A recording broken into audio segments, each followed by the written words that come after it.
ভারতের বিরুদ্ধে, ভারতীয় হেজেমনির বিরুদ্ধে একতাবদ্ধ করতে সক্ষম হয়েছিল। আমরা এই শহীদ আবরারকে, আবরার ফাহাদ, এই একটি নাম যখন আমরা উচ্চারণ করি, এখনো 5 বছর পরে এসেও আমাদের শরীর শিউরে ওঠে। আসসালামু আলাইকুম সম্মানিত দর্শক, শুরুতে ভিডিও টাইটেল এবং থাম্বনেল দেখে বুঝতে পেরেছেন ভিডিওর বিষয়বস্তু। তাই দর্শক ভিডিওটি সম্পূর্ণ দেখবেন এবং বেশি বেশি শেয়ার করে অন্যকে দেখার সুযোগ করে দিবেন। চলুন দর্শক আমরা সর্বপ্রথম ভিডিওগুলি দেখে আসি। আবরার ফাহাদ, এই একটি নাম যখন আমরা উচ্চারণ করি, এখনো 5 বছর পরে এসেও আমাদের শরীর শিউরে ওঠে।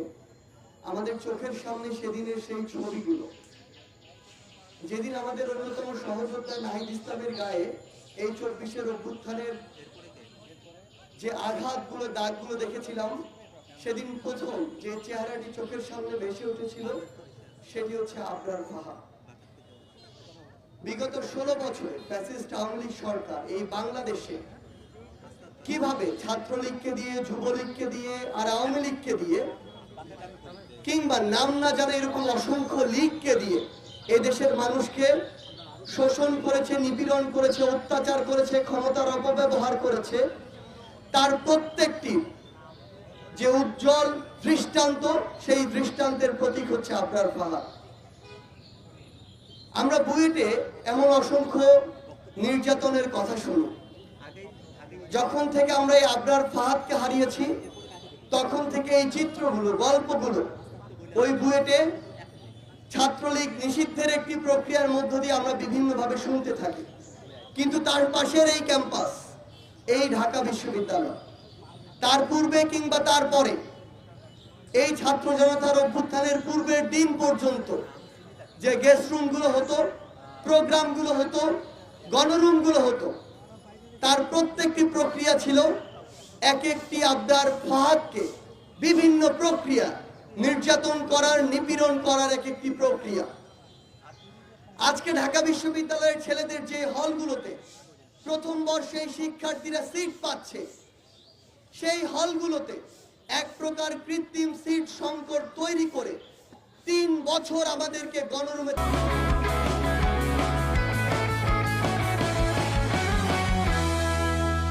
থাকতে বাধ্য করা হয়েছে। আমরা আমাদের সিটগুলো পেয়েছি 4র্থ বছরে, অথচ ওই হলগুলোতে বিগত 10 বছর 12 বছর ধরে এমন অসংখ্য আদু ভাই ছিল যারা আমাদের এই যে বৈধ সিট প্রাপ্ত যে শিক্ষার্থীরা, তাদের সিটগুলো নিয়ে তাদেরকে গণরুমে থাকতে বাধ্য করেছে। 4 জনের রুমে প্রেসিডেন্ট সেক্রেটারি নামক কিছু শোষক এমন ভাবে ওই ছাত্রলীগের দালাল রূপে ছিল, তারা 4 জনের রুমে একাই থেকেছে, কিন্তু ওই 4 জনের রুমে 40 জন ছাত্রকে থাকতে বাধ্য করেছে। আমাদের মনে আছে প্রথম বর্ষে 4 জন শিক্ষার্থীর যে রুমে আমরা 40 জন ঘুমিয়েছি, এক পাশে ফ্লোরিং করে কাত হয়ে ঘুমিয়েছি, আরেক পাশে কাত হওয়ার জায়গাটুকু পাইনি। সকালে যখন ক্লাসে যেতাম, ওই এক পাশ ব্যথা হয়ে থাকতো। আমাদেরকে রাত 10টায় গণরুমে যেতে প্রত্যেকদিন বাধ্য করা হতো। সেই গণরুম কখন শেষ হতো তার কোনো নির্দিষ্ট সময় ছিল না। রাত 12টা, 2টা, 3টা, এমনকি ভোর পর্যন্ত ফজরের আজান ওই গণরুমে, ওই গেস্ট রুমে হয়েছে, এমন অসংখ্য ইতিহাস রয়েছে। ঢাকা বিশ্ববিদ্যালয়ের ওই গণরুমগুলোতে ছাত্রলীগ নামধারী কিছু নরক পিশাচ এক প্রকার মাদকাসক্তের মতো হয়ে যেত। তার উদ্দেশ্যই থাকতো গণরুমে একটি স্ট্যাম্প নিয়ে যাবে, গেস্ট রুমে একটি স্ট্যাম্প নিয়ে যাবে এবং শিক্ষার্থীকে মারবে। এমন অসংখ্য উদাহরণ ঢাকা বিশ্ববিদ্যালয়ের গেস্ট রুমগুলোতে রয়েছে, যেখানে এই স্ট্যাম্পগুলো শিক্ষার্থীদের গায়ের উপরে ব্যবহার করা হয়েছে। ওই গণরুমগুলো ব্যবহার করা হতো শিক্ষার্থীদের দাস বানানোর জায়গা রূপে। ওই গণরুমগুলোতে 40 জন এ কারণে রাখা হতো যেন একসাথে তাদেরকে ওইখান থেকে ছাত্রলীগের, আওয়ামী লীগের দালালি করার প্রোগ্রামগুলোতে নিয়ে যেতে পারে। এই যে বিষয়গুলো, এই যে কালচারগুলো, এই যে চর্চাগুলো আমার সামনে ভারতের বিরুদ্ধে, ভারতীয় হেজেমনির বিরুদ্ধে একতাবদ্ধ করতে সক্ষম হয়েছিল। আমরা এই শহীদ আবরারকে আগামী 100 বছর পরে স্মরণ করতে চাই যে সে বাংলাদেশের একজন অসামান্য বীর ছিল, যেমন করে আমরা তিতুমিরকে স্মরণ করি। আবরার আমাদের বুয়েটের তিতুমির।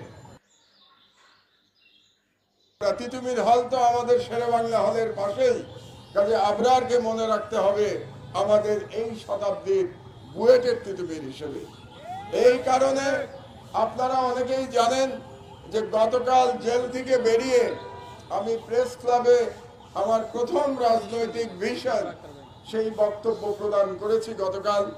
সেখানে আমি 7 দফা দাবি করেছি ডক্টর ইউনূসের সরকারের প্রতি। সেই 7 দফা দাবির মধ্যে অন্যতম দাবি হচ্ছে শহীদ আবরারের নামে বঙ্গবন্ধু অ্যাভিনিউকে নামকরণ করতে হবে। এর নাম করতে হবে শহীদ আবরার অ্যাভিনিউ।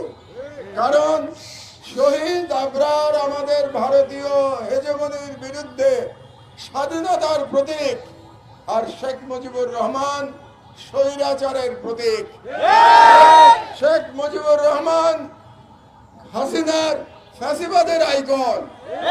কাজেই একজন স্বৈরাচারের প্রতীক, যিনি স্বাধীন বাংলাদেশের প্রথম স্বৈরাচারী শাসক এবং যিনি শেখ হাসিনার ফ্যাসিবাদের প্রতীক, তার নামে কোনো রাস্তা থাকতে পারে না, তার নামে কোনো স্থাপনা থাকতে পারে না।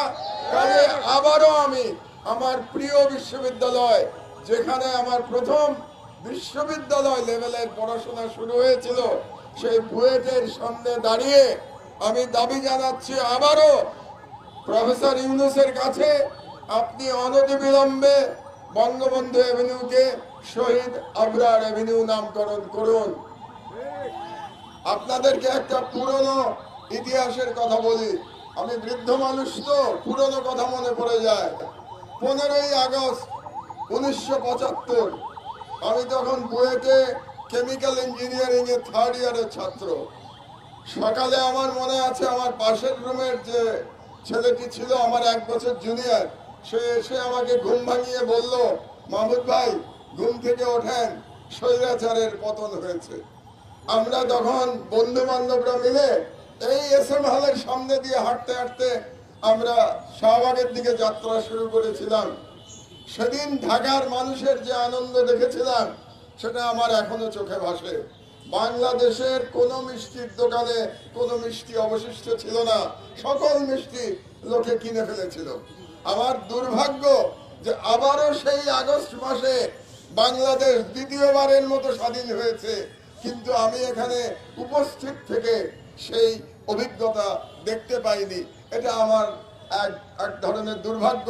আর তবে সৌভাগ্য যে 1975 সালের এই ফ্যাসিবাদের পিতার পতন আমি দেখতে পেয়েছিলাম এবং আমি সেই ইতিহাসের সাক্ষী ছিলাম।